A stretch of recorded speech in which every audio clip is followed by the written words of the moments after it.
কেমন আছো তোমরা সবাই?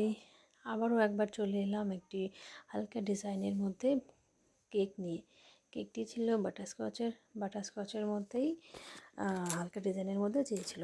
কাস্টমারের ডিমান্ড ছিল খুব কম কালার ইউজ করে কেকটি যেন আমি তাকে তৈরি করে দিই। এবার এই কেকটিকে আমি ক্রাম কোট করে সেট করার জন্য কিছুক্ষণ রেখেছিলাম। এবার সেট হওয়ার পরে সেটিকে বের করে এবার একে ফিনিশিং দিয়ে ডিজাইন দিব।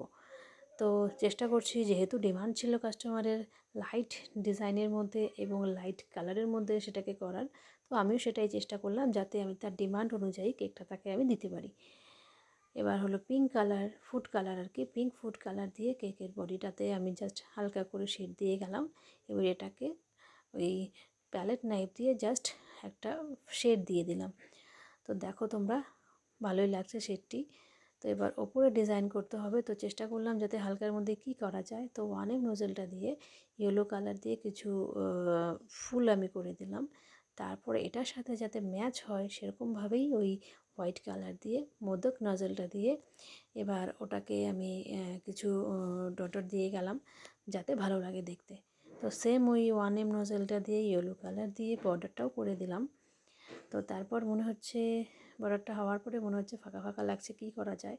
ওই রেড কালারের সুগার হার্ট যেগুলো আছে সেগুলো দিয়ে আমি এগুলো ওই ফুলগুলোর ওপরে সেট করে দিলাম। যা করতে করতে একটি পড়ে গেল স্লিপ করে, এবার ওটাকে তুলে আবার আমি দিলাম যাতে দেখতে ভালো লাগে। তো মনে হচ্ছে হোয়াইটটাও ফাঁকা ফাঁকা লাগছে, ওটাকে আমি ওই পিঙ্ক কালারের সুগার বল দিয়ে ওই হোয়াইট ওই ডিজাইনগুলোর ওপরে সেট করে দিলাম। সেট করে দেওয়ার পরে মনে হচ্ছে না, যাক এবার ঠিক আছে, ভালো লাগছে।